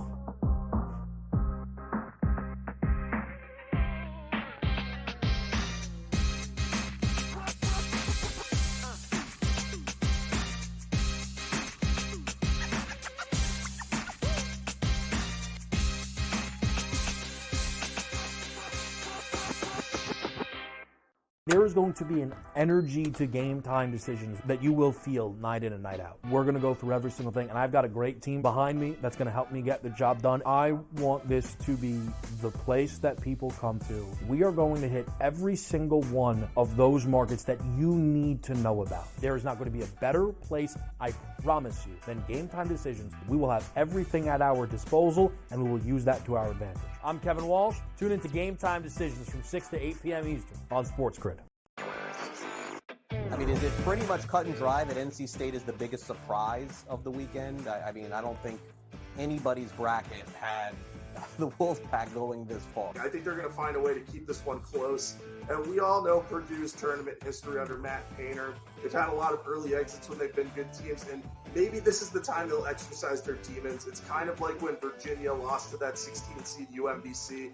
Newswire, only on SportsGrid. We had the best team in Colorado losing. So there's it's not even like Colorado's going to sit on it, right? I mean, there's no way in the world we're not getting one more goal. We're going to cash this ticket. Cha-ching, cha-ching. I love the bet.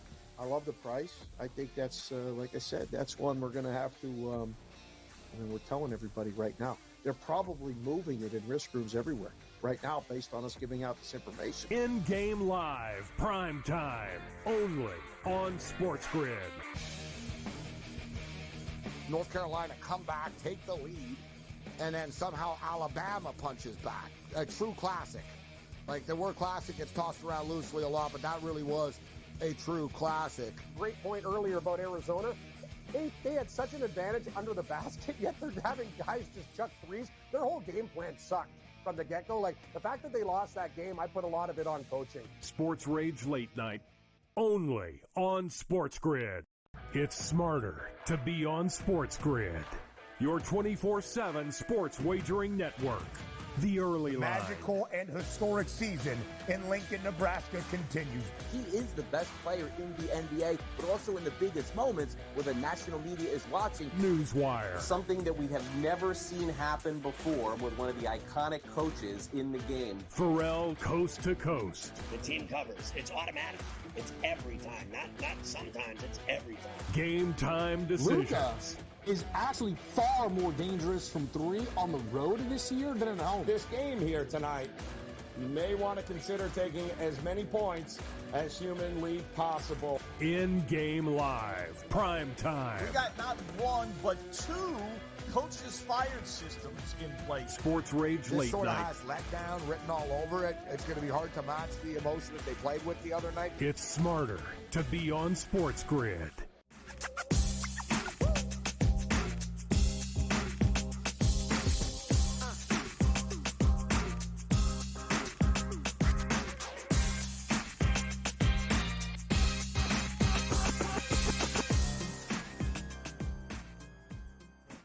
We're live right here on Sports Grid. Great stuff there from Brady Cannon helping us get set for the Masters. We are going to go through some college basketball headlines, but I also want to remind people it is Dinger Tuesday, and last week it went well, and you'll actually see one of my picks for Dinger Tuesday in that Davis-Maddox same-game parlay that I want to throw the people. But if you are just tuning in, Dinger Tuesday last week was Acuna Jr. and Cody Bellinger. Cody got the job done. Acuna Jr. still is not homered, by the way. Bad weather expected in Atlanta for the Braves-Mets game. Otherwise, I probably would have gone back to Acuna Jr. I'm on Corbin Carroll at plus 430. And Randy Arozarena at plus 500, who is again featured in Davis-Maddox same-game parlay.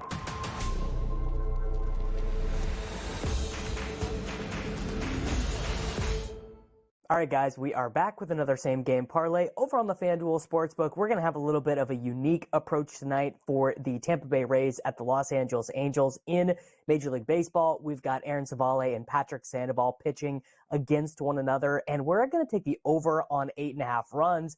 I'm probably not as big of a buyer in the skill set change with Savale coming from the Guardians to the Rays, and I definitely am on the shorter side of Patrick Sandoval and his skill set. So we're going to take the over on 8.5 total runs there, and we are going to add Mike Trout, probably the hottest hitter in Major League Baseball, not named Mookie Betts right now, to hit a home run. And then we are going to add Randy Arozarena to hit a home run in this game as well. Arozarena is having a solid start to the year in terms of hard hit rate, one of the better stats of his career. Down power year for him last year, but 41 home runs the year before. This three-leg same-game parlay is going to give us plus 2,518 odds, over 8.5 total runs. Mike Trout to hit a home run, and Randy Arozarena to hit a home run. Good luck tonight, everybody. That's no joke.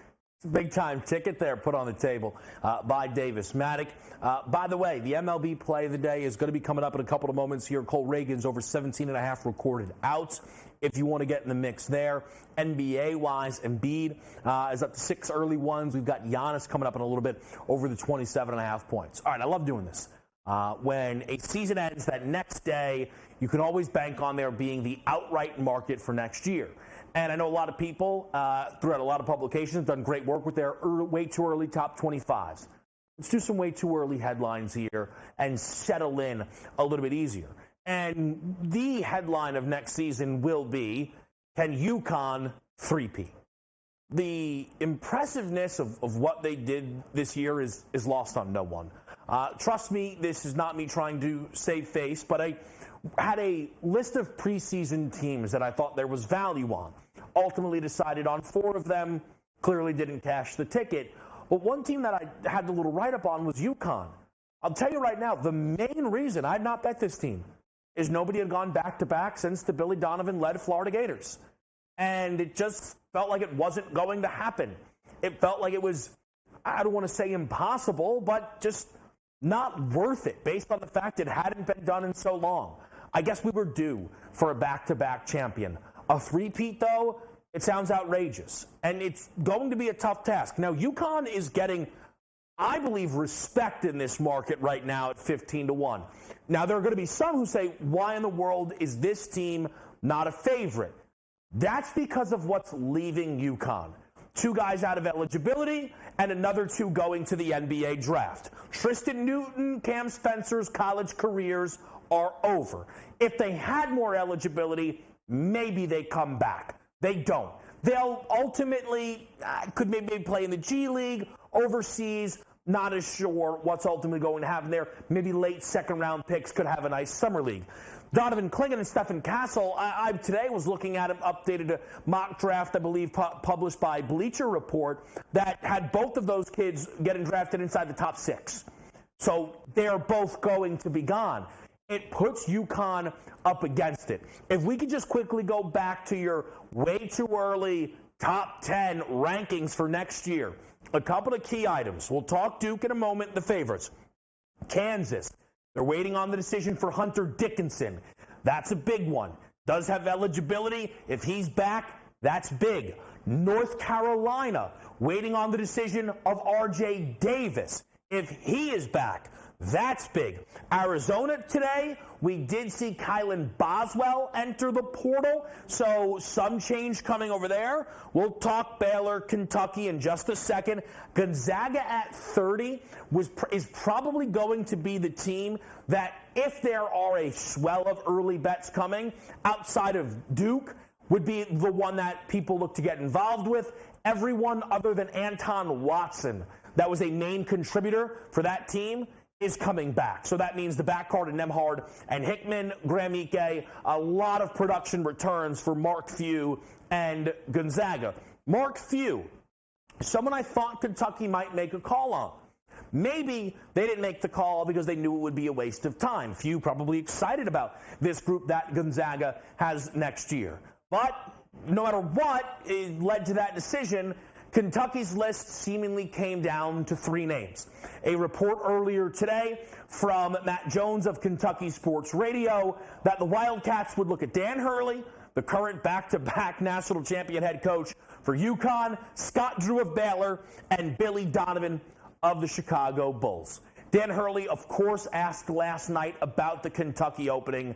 He laughed it off. He then said you could ask his wife. I thought that was interesting. It was, look, the guy is on top of the world in that moment, right? And the question is a compliment, truly.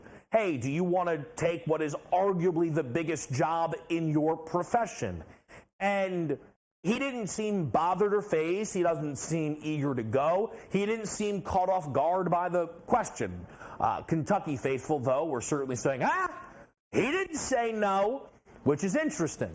But it's probably a no. Billy Donovan, to me, is not a move I would make. I know Coach and I disagree on this. I am not bringing in someone that is basically 10 years removed from coaching in college. Not with all the changes we've seen. Billy Donovan hasn't stepped away from coaching. He's been in the NBA. And you would imagine that Billy Donovan would be able to use that NBA cachet to come back and say, I know what it takes to succeed at that next level. He's not had a wealth of success in the association right now, but I just feel that's too risky. It looks like this is basically going to break, though, how Barnhart, the AD for the Kentucky Wildcats, wanted. The most recent reports coming out is that Scott Drew of Baylor is the front runner, and if I were in charge of Kentucky, he would have been the third choice for me. You could argue second. I think Hurley's the obvious number 1. Nate Oates and Scott Drew would be 2 and 3, 3 and 2, however you want to order those guys. Scott Drew won a national championship very recently. He was, 4 years ago? UConn, Kansas, Baylor. And that was a Baylor team that, who knows? Maybe they could have gone back-to-back.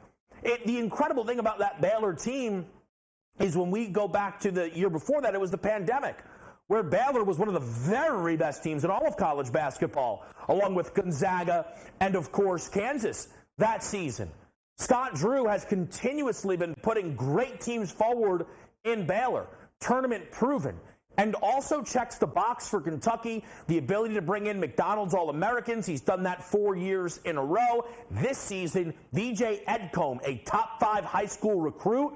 Could he flip if Scott Drew takes the job at Kentucky? It's possible, and it seems like how things are trending right now for Kentucky. Speaking of top high school recruits, something we'll keep our eye on is the National Player of the Year market when it comes out and what the price will be on Cooper Flagg. I am expecting him to be the favorite. And that means that you would be betting on him to do something that has not been done since Zion went to Duke. The last freshman to win Player of the Year was Zion Williamson. There are the numbers. 22.5 points per game, 9 boards, 2 assists, 2 steals, basically 2 blocks. Could Cooper Flagg repeat those numbers? Yeah, he could. But Duke also had a lot of success. That was a deep team, of course. R.J. Barrett, Cam Reddish, Tyus Jones, Trey Jones. That was, of course, a very deep team. I had to double-check that. Tyus was playing with Justice Winslow and Jahlil Okafor. But Cooper Flagg is going to be put in this spotlight immediately. There's going to be some veterans of the game back. We mentioned the Dickinson, R.J. Davis questions. I think Braden Smith could have a strong number as well as the lead man at Purdue next year. But all eyes are on Cooper Flagg. And also, by the way, Mark Mitchell, a 5-star big man for Duke, just entered the portal. Not that it really needed to happen, but that does free up some more minutes, possibly, for Cooper Flagg. His dominance is expected, and it'll be 1 year at Cameron Indoor, and then he'll go to the NBA. Last headline, the Pac-12. It's done. And we talked about it so much during the college football season. It wasn't discussed a lot during the college basketball season. Well, here's how the dust has settled. Arizona State, Utah, Colorado, and Arizona go to the Big 12. The Big 10 brings in the LA teams in USC and UCLA, plus Oregon and Washington State. The ACC will be adding Cal and Stanford, the West Coast Conference with Oregon State and Washington State. That is fascinating. Gonzaga had been rumored to go to the Big 12. It doesn't look like they will. Bringing these two programs in brings a lot of strength to the WCC. The most interesting thing of all of this, Arizona, a top 10 team in college basketball who plays nothing like the rest of that conference played all year long. Great on offense, super fast. That are a few of your early headlines for next year's college basketball season. We'll talk to the consig next.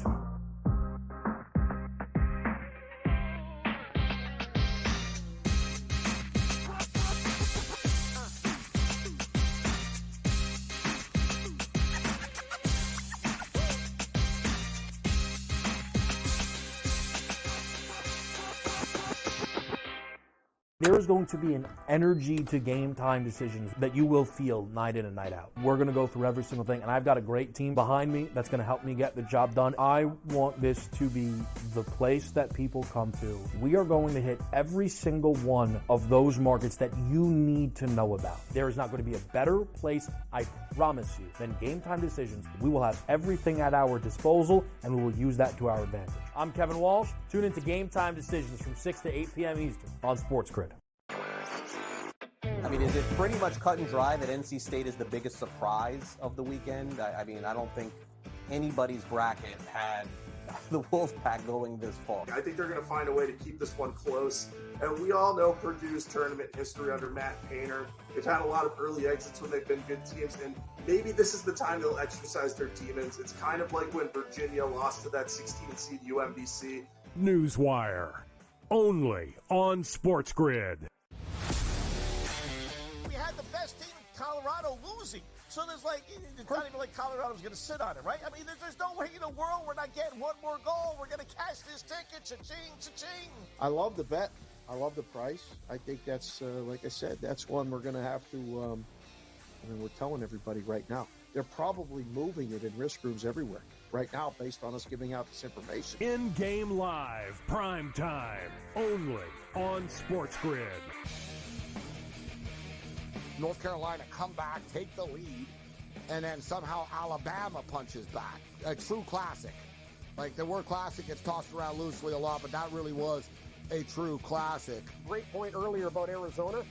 They had such an advantage under the basket, yet they're having guys just chuck threes. Their whole game plan sucked from the get-go. Like, the fact that they lost that game, I put a lot of it on coaching. Sports Rage Late Night, only on SportsGrid. It's smarter to be on SportsGrid, your 24/7 sports wagering network. The early line. Magical and historic season in Lincoln, Nebraska continues. He is the best player in the NBA, but also in the biggest moments where the national media is watching. Newswire. Something that we have never seen happen before with one of the iconic coaches in the game. Pharrell, coast to coast. The team covers. It's automatic. It's every time. Not sometimes. It's every time. Game time decisions. Luka is actually far more dangerous from three on the road this year than at home. This game here tonight, you may want to consider taking as many points as humanly possible. In-game live. Prime time. We got not one, but two coaches fired systems in place. Sports Rage This Late sort of Night. has letdown written all over it. It's going to be hard to match the emotion that they played with the other night. It's smarter to be on SportsGrid.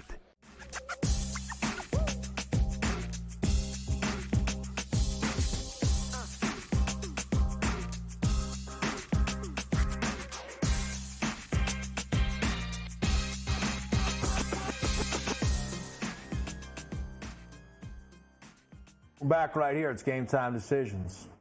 And the momentum is rolling. Why? MLB play of the day. Kansas City Royals starting pitcher Cole Reagans. Consig does not know that. Consig joins us in full Royals garb. Consig, we love to see it. Sometimes we get them right. We don't tell you what we're wearing before we come on. I was busy running around. So no, I had no idea. But that's good to hear. A lot of people I respect on the Royals today. Royals are hot, 5 in a row. Lead the American League in slugging percentage. All of that good for Royals money line. I hope that helps your Reagans bet. That's good. I'm glad. Sometimes I come on. You know, I could have gone heel today and come with Golden State stuff. I could have. Nope, wouldn't have been heel. Would have been too easy. Wouldn't have been heel. No? Wouldn't have been heel. Dave, I have a best bet coming up in, 15 minutes. Steph Curry. I mean, should I just say it now? Oh. Should I say it now or do we wait? Tease you tell it. me. It's a pro move. Tease it. Tease it. Tease it. But Dave knows this. People, I think they get it at this point, right? Most unbiased man, history of sports media. I will say I actually would have bet the Astros money line if I had to do a money line wager, but that's not really related to Reagan's over 17 and a half outs. It's 6 innings pitched. Is the simplest way I can put it. What have you thought of the early baseball, Dave? Any big takeaways? Has it been fun? Have you been following it? Have you been betting it? What have you thought? Are you kidding me? I mean, there's one big takeaway. One. Oh no. What's actually one and 1A? You know the two teams with the best records in their respective leagues. One, your beloved New York Yankees, which I'm sure the entire Walsh family's very happy about, including you. You know who's got the best record in the National League, don't you? The story, the takeaway, they lost today to the Tigers. It's fine. Happens. Pittsburgh Pirates. I got a guy who just went on a 14-1 NCAA run. All right? I'm coming back from New Jersey and Philadelphia. I was there all weekend. I land on a plane and land in Salt Lake City. I get a text from this guy, Skip. Used to come in the book every day. $50 to $100 player. Never really won, but was religious about making plays. Sends me a text. I'm 14-1 in the tournament, and I bet the Pirates every day. I'm having the month of my life. My life. The Pirates. Story of baseball. So far, it's been fun. You like the Pirates. I was worried, honestly, that you were going to tell me the story in baseball is the Brewers being incredible. Because that's not what we wanted to see. We're not mentioning that. We're not mentioning that yet. Here's the thing. They're 500 since they swept the Mets. I said it. I didn't know those Mets wins counted. I got to check the house rules. I thought it was only April. But Dave, here's the reality of it, right? They played 3 games at the Mets and were dogs in all of them. I don't know if you would have said, never mind, they're going to sweep the Mets. No. Because then you would have already retired off of the Brewers rollover in that series all as a dog. Right. So, look, but here's the deal. It's fine. It's a part of it. Uh-oh, Yankees up 1-0. Who's that? You see Stanton, by the way? You see Stanton, by the way? Verdugo goes deep. Uh-oh. You notice all of a sudden they put some lefties in this lineup. Some things are going right. Listen, the Soto shuffle's real. Okay. Him in a Yankee uniform feels right, looks right, sounds right. Okay. I was there. Sorry, Sammy, but like it was good in the Nationals. It wasn't really a good fit maybe in San Diego. I hate to say it looks perfect in Yankee pinstripes. I mean, it's good, and they're eating it up. I was just there literally driving across the city. I went through 2 tunnels, changed my life, driving to New York City, first time ever, me behind the wheel. I learned a lot about myself, and I learned a lot about your city. The Holland Tunnel, the Lincoln Tunnel, a lot of people honking, a lot of people beeping, a lot of sign language being, waved my way. Real traffic. I wasn't ready for this, okay? But I wasn't ready for the Yankee game Sunday to let out when I was going across that GW bridge, and I could see Yankee Stadium. And I was with Middle Consig, and I said, we have to get to a game there. We have to go. Yeah. Dare I say the Yankees are good, like good. Like we could worry about their season win total going over. Talked about seeing Stanton. I'm glad I could see Stanton because it's April. He ain't going to be playing probably in June when he gets hurt by then. Whoa. But I'm not putting on. I'm just saying. What? What'd I say? What? Whoa. Huh. I mean, hold on. 9-2. And this is what we get? He's got 3 home runs, batting .250. I mean, where's the MVP number? You want to stop? Where's he? Hold on. Hold on. What? I saw something today. I call these consig numbers. When something looks so ridiculous, I go, I think Dave might have influenced a little bit. So we were just talking about next year's men's outright market. Due to the buzz, though, of the women's game, they also posted the women's outright market for next year. Do you have? I know, which is, by the way, like that's not, and obviously you can tell by the reaction, that's not normal. You don't often see that kind of posted like that. No. The South Carolina Gamecocks are plus 145. UConn is plus 400. Same number as Texas. Notre Dame plus 700. USC is plus 950. That's the top 5. Everybody else is 12 to 1 or longer. Okay. Dave, you had to guess. What is the odds on the Iowa Hawkeyes to win next year's women's national championship? Based on those prices, I would say probably 40 to 1. Add a 0. 400? And we're still not there. 500 to 1 on the Iowa women next year to win the national championship. 500? Yeah. Wow. Well, I mean, does that not speak volumes as to what Caitlin Clark was able to do and what she did and brought interest, 1, 2, elevated everybody around her? 500? Is everybody leaving, including the coach? Are they starting over? I mean, there's a lot leaving. If I had to guess, it's one of those things where maybe the real number is like 125 to 1. But since they've never, ever, ever paid out any of those, they go, make it 500. If we take 5 bets, it's a great day in the room. Like, that's my guess. Right? Because that's wild. That's wild. I would say getting a bet on the women's basketball championship anytime before the season starts is a good thing.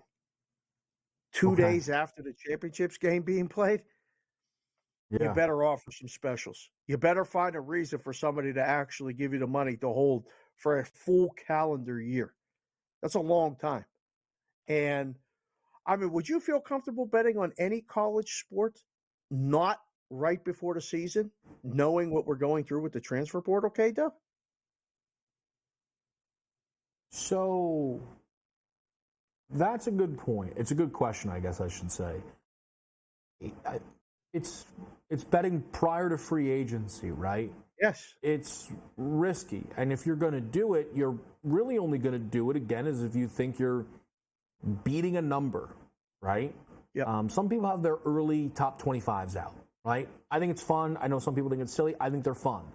A lot of people have Gonzaga comfortably inside their top 5 because it looks like the whole team's returning outside of Anton Watson. They're 30-1. So you want to bet that team based on that? I think that's fair logic, right? I think that is good. That's good enough. But there might be some people say, I'm not betting 30s, right? Right. I think the funny thing is sometimes when we start this early out, the desire in my mind is always to short numbers, but that's not a thing, kind of, right? Where it's like Baylor looks like they might lose their head coach. Scott Drew might go to Kentucky. Or it's like, all right, Baylor's in for some trouble. But what are we supposed to do? There's nothing we can really do with that kind of thing. No, I mean, unless you find books, like there's a couple places here that offer the nose and you can bet against it, but you're laying a gigantic price in that case. Would you bet Arkansas with Cal going there? I mean, is that even a realistic proposition? We talked about it today. So Me and Matt did on. I mean, like, how much does that move the needle for you? So here's the thing. I think it's a great question. What is going to happen? Oofa. All right, worked out of trouble. Worked out of trouble there, Cole Reagans. That's all right. Worked out of trouble, I would say. We don't know what that Cal roster is going to look like, maybe more than anything else, because he could flip some of the 5 stars going to Kentucky, right? So that's if you bet it now at 30 and he flips all the kids and they go to 18, I'm not saying there's not a difference, but are you really that upset? Like, are you really that upset if he flipped them? I wouldn't be. I don't know. Are they the best team in that conference? Arkansas? If he goes and he flips 2 kids, say, are they the best team in the conference? That's the first order of business. That's the way I would ask it in the room. No. Are they the best team in the conference? No. They're not even the best team in the conference. No. Bama is going to be in front of them. Correct. Possibly Tennessee. Correct. And Kentucky, I mean, look, Kentucky's going to have to be in front of them too. You answered my question. So, no, I'm not betting them at 30. I think. No. I'll give people my own personal experience. This past college basketball season, look, you got to sometimes. I'm still young, and I don't hide from that. Is the first time I ever bet men's national championship outright futures prior to the bracket, because I like betting when the bracket comes out. But doing this show and doing the research for myself and for you who watch, I found value on 4 teams, and I ultimately made some great bets. Right, Bam at 50. Auburn at 80, Wisconsin at 125. Yeah. But I looked at it, Dave, and I got to be honest with you. I mean, especially, it wasn't worth it in the end, is what I found out. I beat these numbers. Thank you. And at the end of the day, I wouldn't have bet. Like, betting Auburn at 80 is awesome. But when the bracket came out, was I jazzed up what happened with Auburn? No, I was furious. How did you feel when they lost in the first round? I mean, that was disgusting. It's the only reason UConn are national champs. They should have to play Auburn to defend that title. But no, it's just the bracket matters so much that it's such a tricky thing. I didn't even expect to do this whole thing on the college hoops, but I love that we did. Dave, great to have you back. Still high off that WrestleMania? We'll get you that Warriors best bet on the other side.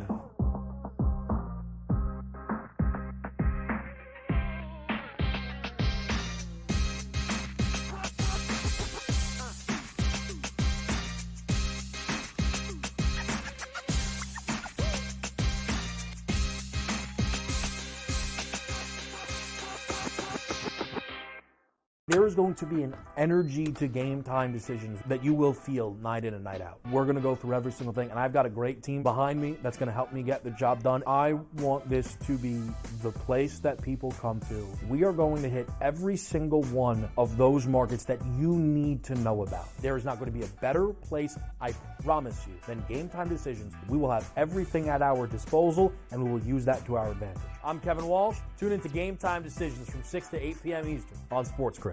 I mean, is it pretty much cut and dry that NC State is the biggest surprise of the weekend? I mean, I don't think anybody's bracket had the Wolfpack going this far. I think they're going to find a way to keep this one close. And we all know Purdue's tournament history under Matt Painter. They've had a lot of early exits when they've been good teams, and maybe this is the time they'll exercise their demons. It's kind of like when Virginia lost to that 16-seed UMBC.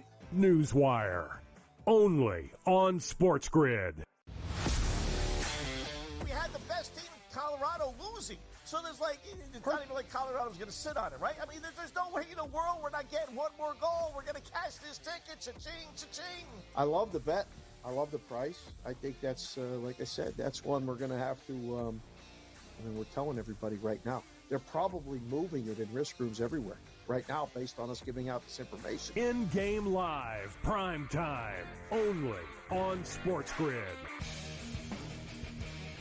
North Carolina come back, take the lead, and then somehow Alabama punches back. A true classic. Like, the word classic gets tossed around loosely a lot, but that really was a true classic. Great point earlier about Arizona. They had such an advantage under the basket, yet they're having guys just chuck threes. Their whole game plan sucked from the get-go. Like, the fact that they lost that game, I put a lot of it on coaching. Sports Rage Late Night, only on SportsGrid. It's smarter to be on SportsGrid, your 24/7 sports wagering network. The early line. Magical and historic season in Lincoln, Nebraska continues.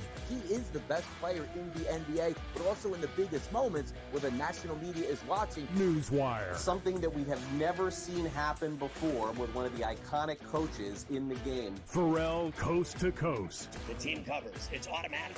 It's every time. Not sometimes. It's every time. Game time decisions. Luka is actually far more dangerous from three on the road this year than at home. This game here tonight, you may want to consider taking as many points as humanly possible. In-game live, prime time. We got not one, but two coaches fired systems in place. Sports Rage This Late sort of Night. has letdown written all over it. It's going to be hard to match the emotion that they played with the other night. It's smarter to be on SportsGrid.